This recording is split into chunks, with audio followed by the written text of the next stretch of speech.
the two Cochrane Governing Board co-chairs for speaking with us today. And it certainly is a pleasure to welcome you, Tracey, Howe, and Catherine Marshall, to this forum. We are so delighted that you accepted our invitation to enlighten us on what the governing board does and what you do on the governing board and all of the major issues facing the governing board right now. So with that, I'll pass the talking stick to you, Catherine. Kia ora. Thank you very much, Bob, for inviting me.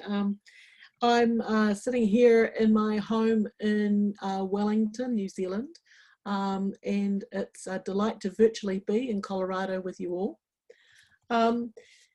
Tracey is based in Scotland, and she's going to talk in a few minutes as well. We're a team, two co-chairs who delighted to talk to you today. And on the next slide, what we want to do is just to give you a bit of an introduction to the governing board. We are appointed and elected, so there's a combination of processes for becoming a board member. Many people you probably recognise here because you might have voted for them in the elections that we have most years. And then one of the things that our Articles of Association allows is for people with complementary skills or skills that are absent from the range of governing expertise that's needed for the board to be invited to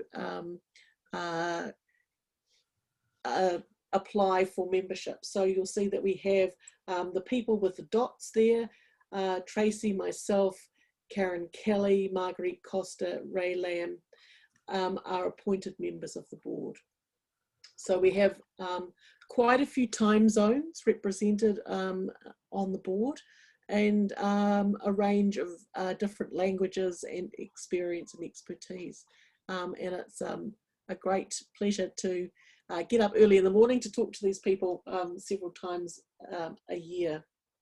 So Tracey's now going to talk to you about the legal framework that we operate under. So hello, I'm Tracey Howe, and as Catherine said, I'm based in Glasgow in Scotland.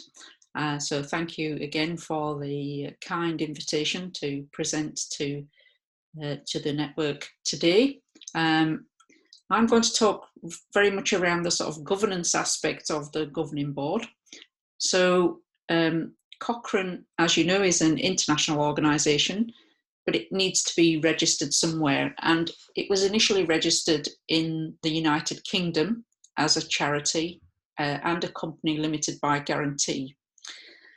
That's just the formal wording for the Charity Commission. So we are accountable to the Charity Commission, and as such, we have to follow their legislation. So this is UK legislation.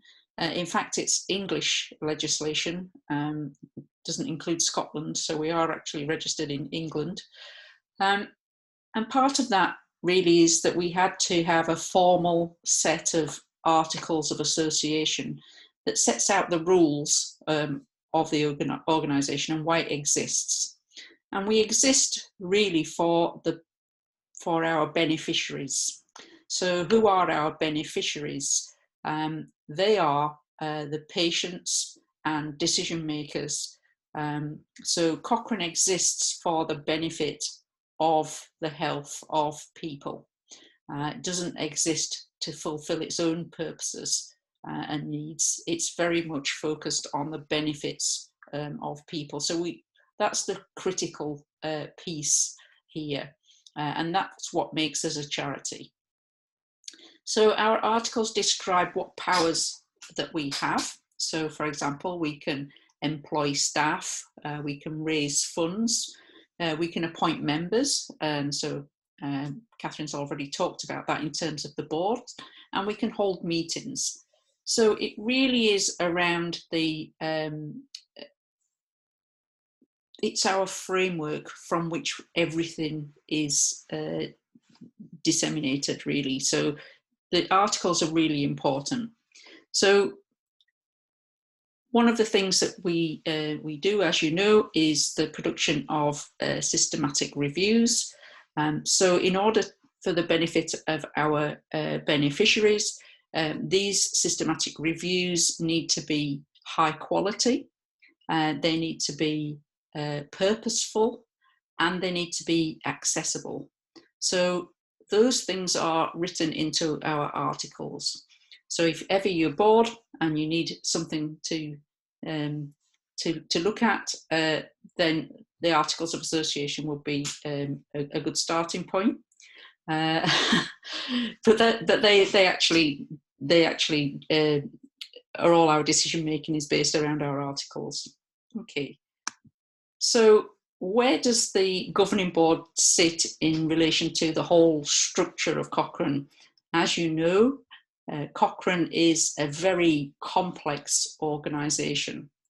Some of you may know some aspects of it, but you may not be aware of its entirety of functioning. So as you can see, the big red arrow is pointing to the geographic groups, which are the networks, centres, associations and affiliates. And the US network is part of that grouping of Cochrane's structure. But there's more to Cochrane than that. So as you can see, the review groups, I don't know if you can see the arrow on my screen. Is that working? Anyone wish to tell me? The review groups are where most of the review production happens. And these are consolidated into a number of networks. There are 8 networks, and the methods groups work with the review groups to ensure the quality of our products in terms of methodological rigour. The review groups and the networks and the methods groups are accountable to the editor-in-chief. And the other activities are the consumer network, which, as you know, are very active, and they are very helpful in developing questions, in helping to develop protocols to make sure that they're meaningful for our beneficiaries, and interpreting the results of those reviews, and in fact in doing some of the knowledge transfer to ensure that those findings do get out into practice and for the benefit of patients. And they're also very helpful in terms of advocacy, in terms of making sure people are aware that evidence synthesis is important in healthcare decision making. And the other groups are fields. Now they're sort of more subject areas. So for example, I'm a director of one of the fields, which is the Cochrane Campbell Global Aging Partnership. All of those areas, so the review groups, the geographic groups, the consumer network and the fields all have executive members, and collectively they report into the council. So they have representation on the council. And Bob, you're a member of the council, I understand. So, so you have a direct link there through to the council. So the other aspects are the executive team, who manage all of the infrastructure behind the scenes, manage the Cochrane Library, all of the websites, the social media, the quality provision, the governance aspects, and the partnerships, and so much more. They have a huge task, and they are accountable through to the senior management team and then to the chief executive officer. Governing board has responsibility for everything that all of those groups do. So that's where our role sits, right at the top of that.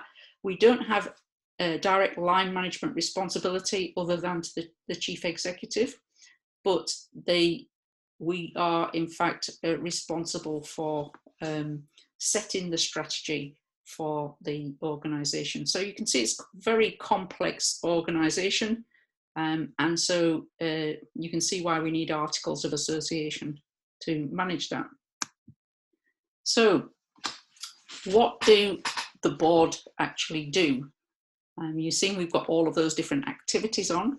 Well, we have a charter, and our charter really covers the sort of aspects that the board is legally required to do, but also in terms of the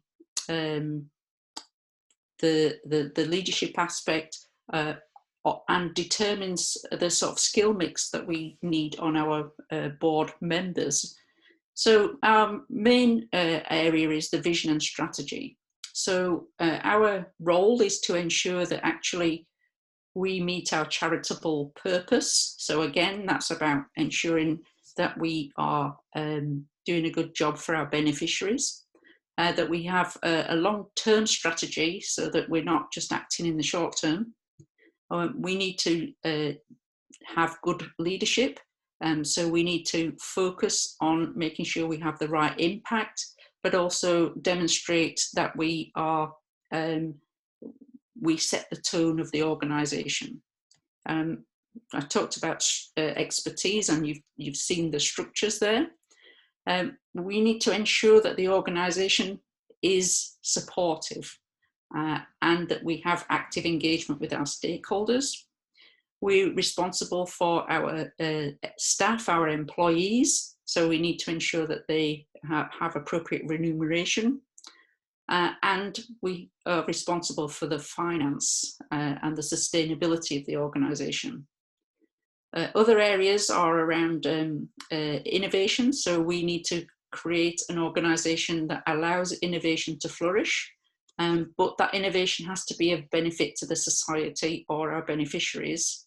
And we need to look at our risk, and we'll talk about risk later, because obviously this year risk is very evident in so many areas of life. We need to pay attention to the importance of license to operate, and we need to focus on high performance. So it's high quality, clear focus on our beneficiaries, and fostering resilience to crisis situations. And obviously we're all currently feeling the crisis situation right across the world with the current pandemic. So legally, our requirements, according to the UK Charity Commission, are to act in the charity's best interests. So the board has to act as a board, not as individuals. And we have to put our own personal thoughts and feelings aside. So we have to be very clear about any conflicts of interest that any of us have. So we have to be seen to be making independent decisions. We need to manage the charity's resources. That's really important because we need to have a long-term sustainable organisation. So finance takes up quite a lot of our time, looking at the financial picture, and in that managing the risks. So managing the risks to income, but also managing the some of our resources in terms of staff, so the impact on employees. We need to act with reasonable care and skill. So we need to take appropriate advice when required. So for example, we may have to seek advice from a legal team or a financial team or others, depending on what the decisions are that we're currently making. And we have to have ensure our legal responsibilities for the well-being of our staff are maintained. So things like that are around maternity leave and various other aspects of that. And currently we've been putting a lot of time into ensuring the well-being of our staff during the current pandemic, particularly around their working environments, and such like. And finally, we have statutory requirements for reporting. So we have to produce an annual review, a trustees report and finance statements, and an annual return to the Charity Commission. So there's quite a lot of legislation and statutory reporting as well required from the governing board. And all of those documents are available on the Cochrane community web pages. If you just go into the governing board section, governance section, all of those reports are all open access, going back a number of years. So we have our governing board with our 13 members, but we also are required to sit on a number of different committees. So the subcommittees and working groups really break down a lot of our activity into manageable areas where we can have full detailed discussions around key topic areas, and then these are brought back to the main board.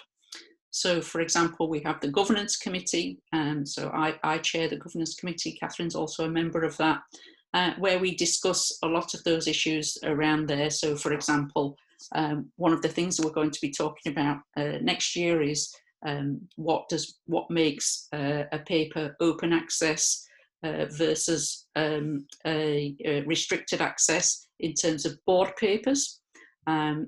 We have the Finance, Audit and Investment Committee, and needless to say, you can imagine what that is. That's looking at our financial situation, ensuring that we meet all of the requirements, but looking at the future of our finance, financial planning, etc. There's the Remuneration Committee. We have the Nominating Committee. The Nominating Committee is responsible for appointing the appointed board members, and so ensuring that we have the right skill mix on the board. Complaints Resolution Committee, and then we have a number of working groups. So we have the Colloquia Meeting and Events Working Group, which in fact is even busier this year than normal because of the issues that we've had in terms of meeting face to face. So that group is really busy at the moment, looking at ways that we can ensure that the community can keep connected, and that all of the good work that everybody's involved in can be shared across the world and across groups. So that's a busy group at the moment. We have a strategic planning working group because at the moment, as you may know, we're developing our new strategic framework. So at the moment, we're working on our Cochrane 2020 strategy. That, as you know, obviously is coming to an end. So we're developing a new forward plan. So that group is looking at that. And we're just starting a new project called, it's actually going to be renamed Diversity and Inclusivity Project. And that's a working group. And that's going to be looking at a long-term piece of work, looking at diversity and inclusion right across all of the aspects of Cochrane activity, including the board itself, but right down to how do we ensure that the voices of our stakeholders and beneficiaries are heard, and that that those voices and opinions are included in our activities. And I think that's me finished, and I'm going to hand back over to Catherine. Is that right, Catherine? Or am I doing this one as well? You can do the next two if you like. Or... Okay. So I've mentioned the strategic plan. So our strategy group are sort of leading on that one. And so we talked about that. And there's been a number of activities that some of you may have been involved in, feeding back to through various groups, through the executive teams, through to the council, across our stakeholders. And there's been a number of activities, including in Spanish with our Spanish speaking community. And that information is currently being collated for development into our strategic framework. And the next one, excuse me, is looking at the strategic focus. So remember, the board is responsible for the strategy. So we have, this is the way that the strategic framework will be developed, starting off with our vision, our mission, and then setting some long-term goals, 5 to 10 years, and then a number of objectives underneath each of those goals, and then finally work plans, which are typically around a year long to meet the various objectives. And shall I just finish off on this last one? So this is our draft new framework, and as I say, we're currently in the middle of the development of this, and this may be influenced then by the feedback we receive from our listening activities. So our vision, currently draft, is a tweak of our existing vision, but this is here to be a world of better health for all people, where decisions about health and healthcare are informed by trusted evidence. And our mission to inform health decisions by making and producing trusted, timely, synthesized evidence, making it accessible and advocating for its use. And then we split into 4 separate goals here. So 1 is producing trusted evidence, 2, informing health decisions, 3, advocating for evidence, and 4, collaborating effectively. So like I say, that these this is our draft of our new framework, and then all of those will be populated by a number of objectives, and then smaller goals and targets as we go through. And I think I move on to, now I pass on to Catherine's. Apologies. Thank you much, Tracey. We had planned to have a really interactive year talking about our strategy and our plan, and we were going to have 2 big meetings this year to talk about that, but then along came the pandemic. So what we've really focused on this year is how to make an effective contribution to the really unique situation that we're all currently facing. And so I'm going to talk a little bit about what we've been doing. And in the next slide, we can refer back to that earlier point that Tracey was making about our charter. What are we expected to do as a board? And one of the critical things is to foster resilience in a crisis situation. And I think that we can probably all agree that we're in that situation right now. So throughout the year, Tracey and I, and also Martin Burton, who was previously the chair up until September, have had really many conversations looking at how we can make sure that the charity is viable. That's our critical intention, and it's one where we're in quite a unique position, I think. We're quite lucky. When we look around the world, many charities are facing major problems with their funding because just everyone is, there's such a lot of unemployment, and the structure of donating has changed. But because we're funded mostly by the Cochrane Library subscriptions, we're in a lucky situation currently where we can assume that our income will be stable for the next few years. And so what we've been doing is also looking at how we can use our energy and resources to work for the public. And that's going back to the very first point that Tracey made about our beneficiaries. Who are the people that we're set up here for? So this slide talks about 4 main things that we've been doing since COVID-19 hit us all. Our first thing was to make sure that the staff were in a good place to weather out the storm. So we're such a spread out organisation with people used to working from home. We were probably pretty lucky.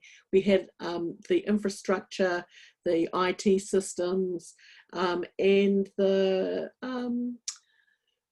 I guess the culture of working from home, which was sort of embedded in how we do our business. And so we were able to get people set up to work full-time from home. And we've also, Mark and his team have got a whole lot of policies around making sure that there's ways of checking in with people, that there's a wellness approach, and that people in the CET feel like there's ways that they can still be connected with their work but have a manageable work-life balance. We've also looked at very carefully what our spending will be for the next few years, because we don't want to put the organisation into a situation where we're taking too many risks in a financially volatile time. So we've also had a lot of conversations with our publishers Wiley about what impact the sales on the Cochrane Library might be. And as many of you know, we've just signed a new contract with Wiley, and as part of that we have a guaranteed income. So we're looking at how we work within that guaranteed income, and also how we do things to make sure that we're still looking at ways to market the library long term. And I think one of the things that puts us in quite a unique position is that this pandemic has shown that in many countries there is an appetite for scientific health information, where people are looking for the evidence, and they are wanting to debate what sort of things are effective for managing in a COVID-19 world. So we're probably at an all-time high in terms of what Cochrane does for interest in our work. One of the other points that's been quite hard for us is to think how we can keep connecting. And we've taken the really hard decision to cancel the Toronto colloquium and the governance meeting that was going to be in Manchester this year. And we're going to defer those. And also our collaborative big evidence summit with the Guidelines International Network and Joanna Briggs Institute and the Campbell collaboration. You know, those are really fantastic events, and we were going to have an amazing summit in Prague next year. But we just think that the whole changes to the way people travel, the difficulties in anticipating what might be happening with holding events. We don't want to put people at risk, either through travel or for mixing in big groups.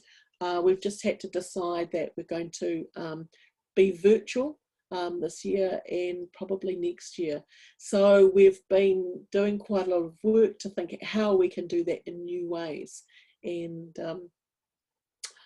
we want to ask you for your ideas on how we do that. So we're still exploring ways of building our collaboration across the 13,500 people who are active in Cochrane.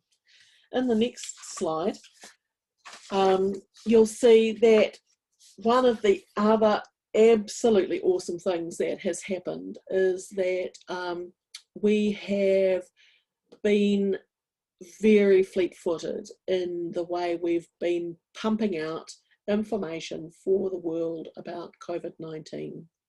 And it is a matter of huge pride for the board that so many people have been so active in producing special collections on COVID-19. We've got exciting engagement through the people who participate in the citizen science challenges. there have been at least 20 COVID-19 reviews published, and many of you might have got an email from Carla overnight talking about the new reviews that have just been published on masks, hand hygiene and social distancing. And I think what is fantastic is that this information is coming out rapidly. It's being published in multiple languages. We've got up to 13 languages on the websites looking at our reviews and trying to make sure that our information is getting out to the people who need it. In the next slide, you'll see that we also took the chance to share in the Cochrane Library for a couple of months between March and May. That was at the time when we were still starting up with the Cochrane COVID-19 Reviews, and until we did that, we wanted to make sure that anyone around the world could have access to our library. Since then, we've made sure that all of our COVID-19 publications are free.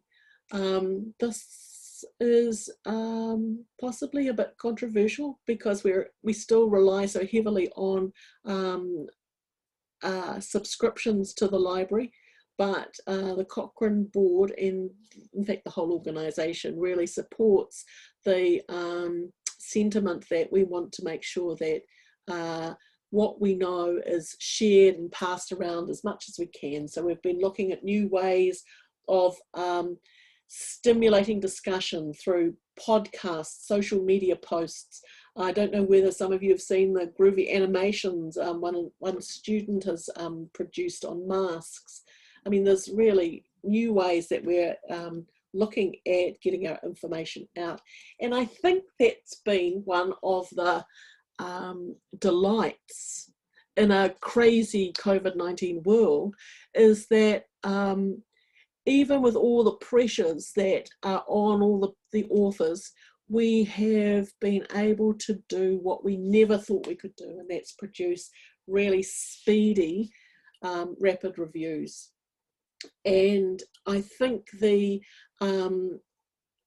yes, Bob, I'll share that mask animation at the end. What we've been able to do is to work closely with the WHO too.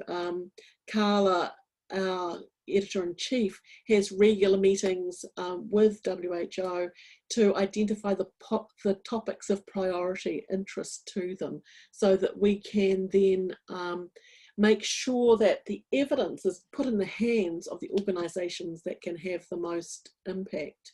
And I think that has been a position where we haven't just had to advocate for evidence as we want to in our goals that Tracey talked about, but we're actively being asked for our input into international high interest areas, and I think that's put us in a great place.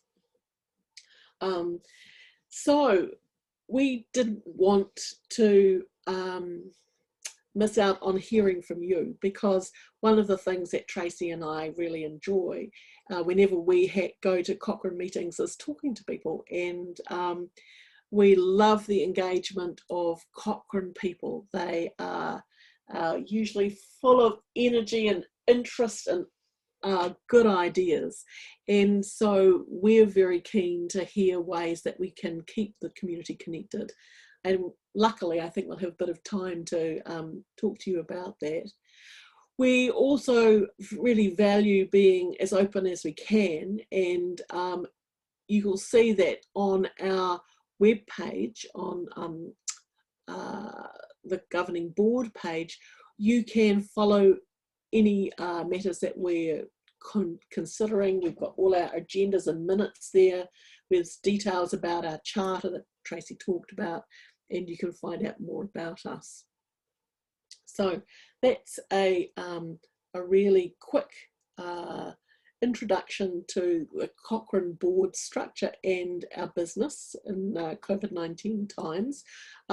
Here's the board at a recent Zoom meeting. It's me with my camera. And we'd like to open this up for some conversations. Thank you so much, Catherine. And Tracey, I'm going to ask the first question as we start to get them maybe typed into the chat there. You have a lot of librarians on the line here. What initiatives has the Cochrane had lately that might excite librarians? Should I answer that question? So Bob, I prefer to call librarians information specialists, yeah? Because I think that really tells people more about what they actually do and what their skill set is. I think information specialists are often underrated, and we should do more to promote their profiles. As you know, systematic reviews are really reliant on their search strategies, and so the information specialists play a fantastic role in there. I wouldn't do a review without one on the team. So there's numerous reviews that are either in planning, in process, etc., where information specialists could really play key roles in that, keeping the authors right on their terminologies, etc. Other areas, the citizen science activity is led by an information specialist. So Anna Noel-Storr has been fantastic in developing that programme of activity. And if people haven't looked at that, so that's Cochrane Crowd. If people haven't looked at that, it's a mass screening of papers. They've been doing special ones for the COVID-19 responses, and they've been doing an amazing job there. Other areas, really, there's a huge project going on at the moment called PICO annotation.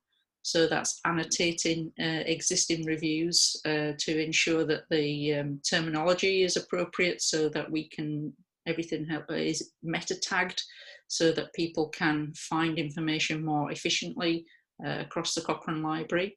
And numerous things. So I'll stop there. If anybody wants to ask a specific question about any of those things, I'd be happy to answer where possible. And if not, I can put people in touch with people who know more information about that. Bob, I was going to say one other thing is that I'm hoping that our COVID-19 stuff is easy to find, and that for people who might have more general responsibilities or less systematic review savvy clients, we've got a range of different things like podcasts and videos that might be useful to people who aren't as familiar with understanding the systematic reviews that are produced. So I'm hoping that they might be able to direct their clients into a new world. And in terms of having information out in different languages, Spanish seems to be the second language of Cochrane now. I'm probably going to get into trouble for saying that too, but we seem to have more Spanish resources and workers than any other language group.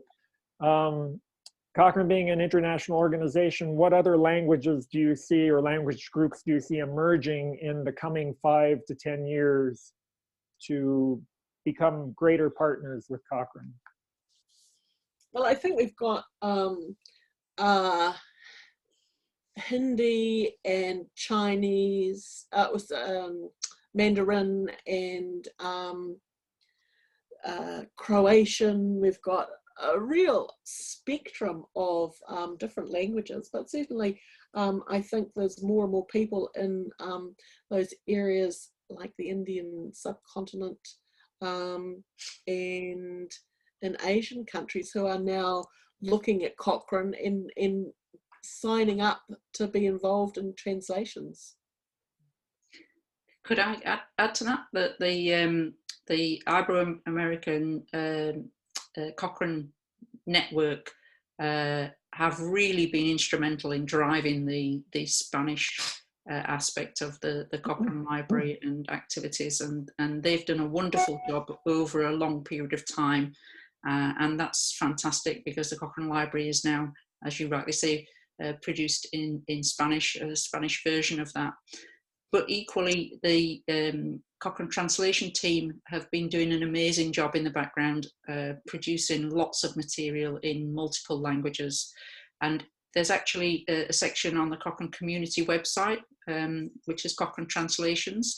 And in there, they've got lots of informative material about how to assist with translation, who to contact. They've got training material for people who would like to get engaged in that activity.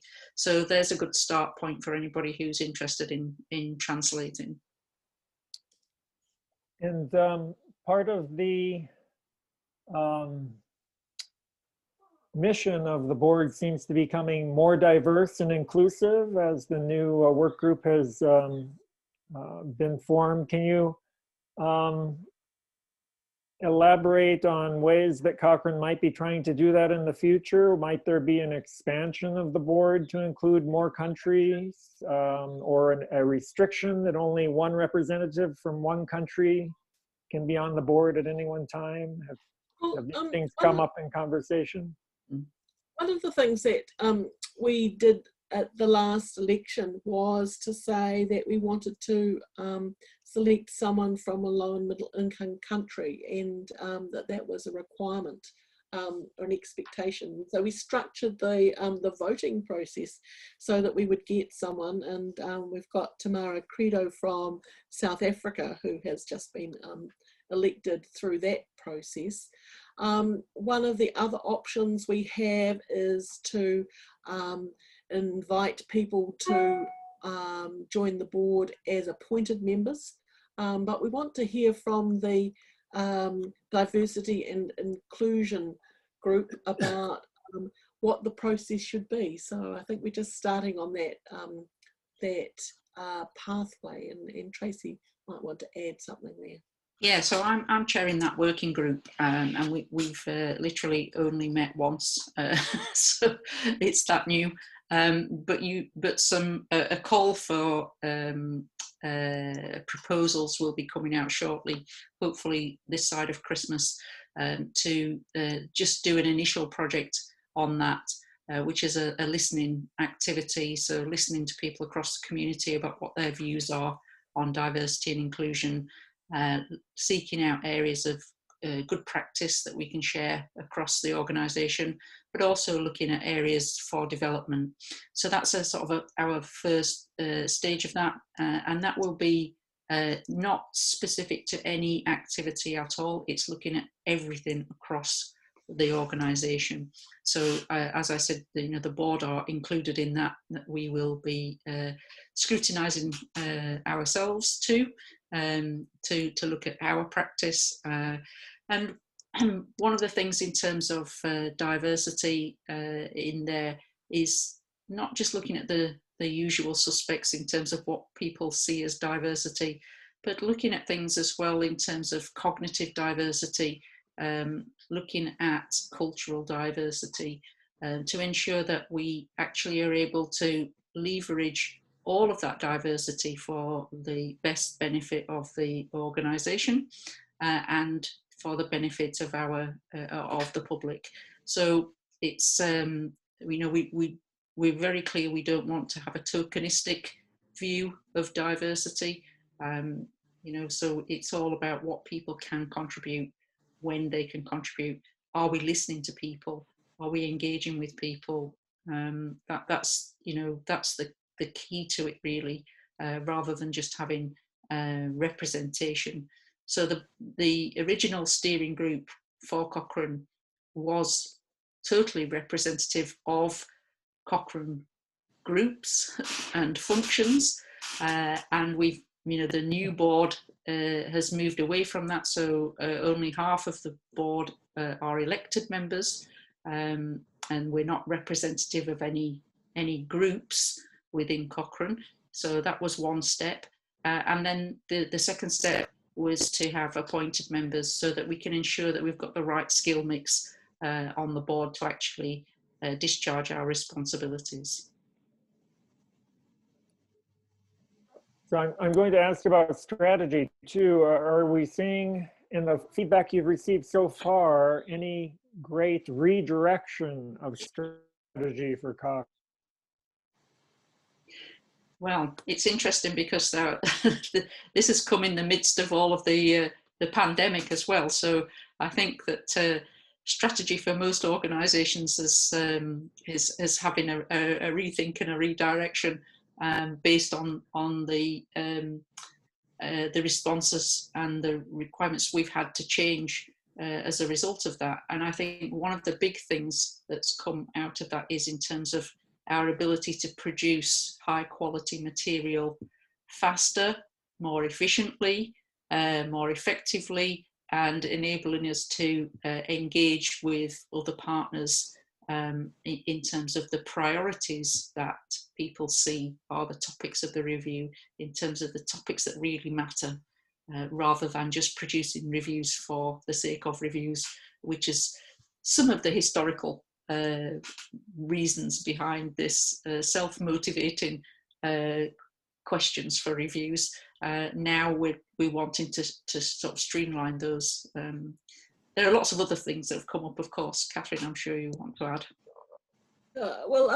We know that we haven't got all of the responses yet, so it's still early stages. But one of the things that I think I've read is a challenge for us to really embed consumer engagement throughout the collaboration and all of the things that we do. And I think that Cochrane's been in a unique place with having a consumer network for something like 20 years. We've been really at the forefront of that, but it's not really woven into all parts of Cochrane.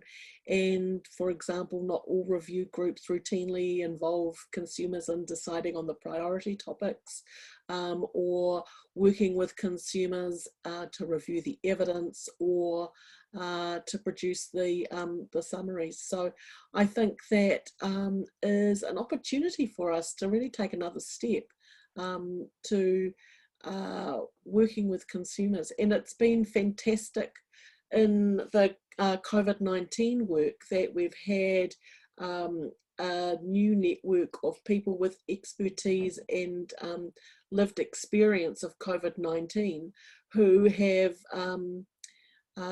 just in the last few months, they might not have been involved with Cochrane in the past, have started participating with us on COVID-19 topics. So we know that there are people who perhaps have the time right now and in unique circumstances can contribute to this. So I think that's another area we might see some growth.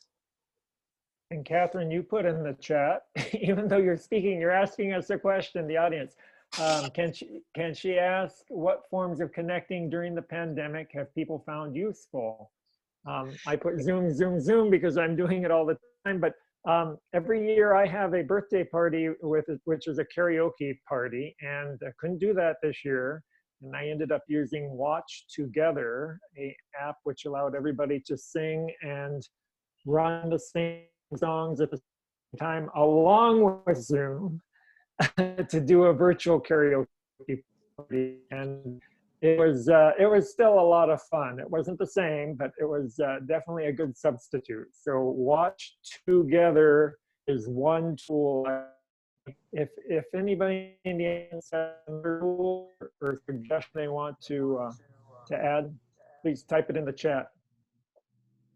Yeah, thanks, Bob. I'll have to have a look. Sarah has just also added WebEx.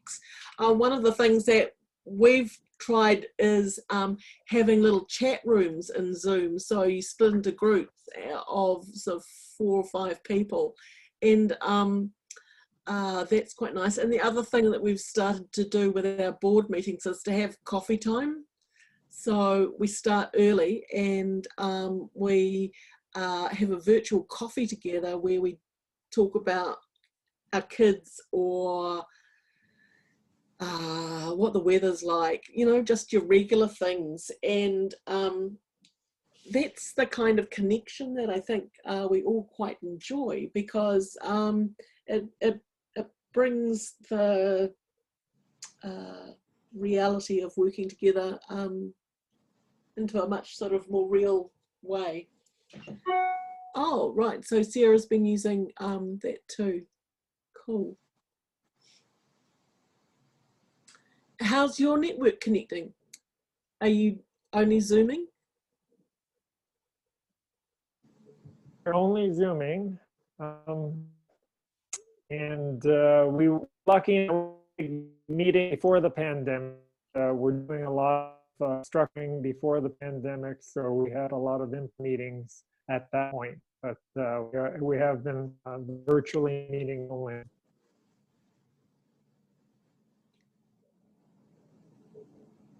So I think this is bringing us to the top of the. It was fun to talk to you two and to have you enlighten us on everything happening. So many positive things happening in this possibly more negative time. At some point, maybe in future times, we'd like to have you come back and tell us, maybe after the strategy is developed and after the pandemic is over, where we're going or what you're up to at that point. But it's been wonderful having you both here. I want to just ask Patricia, our co-director of the Colorado branch here, if she's still on, to say a formal goodbye to you all and thanking you for agreeing to do this. Thank you so much, Bob. And we are so pleased and honored to sponsor this webinar that supports so well the Cochrane mission and also the US network. And so for that, I want to say thank you so much. We are looking forward for the upcoming future to sponsor some other webinars. And so this platform, it is to support the Cochrane mission. And so we are open for suggestions. We're also going to have this webinar available through recording, and we are also looking for feedback, so suggestions about the webinar series, about speakers and topics. Please contact us, and we are looking forward to keep connecting and keep delivering the best evidence. Thank you so much. And thank you to our 25 participants out there. See you Thank again you, next everyone. time. Yes.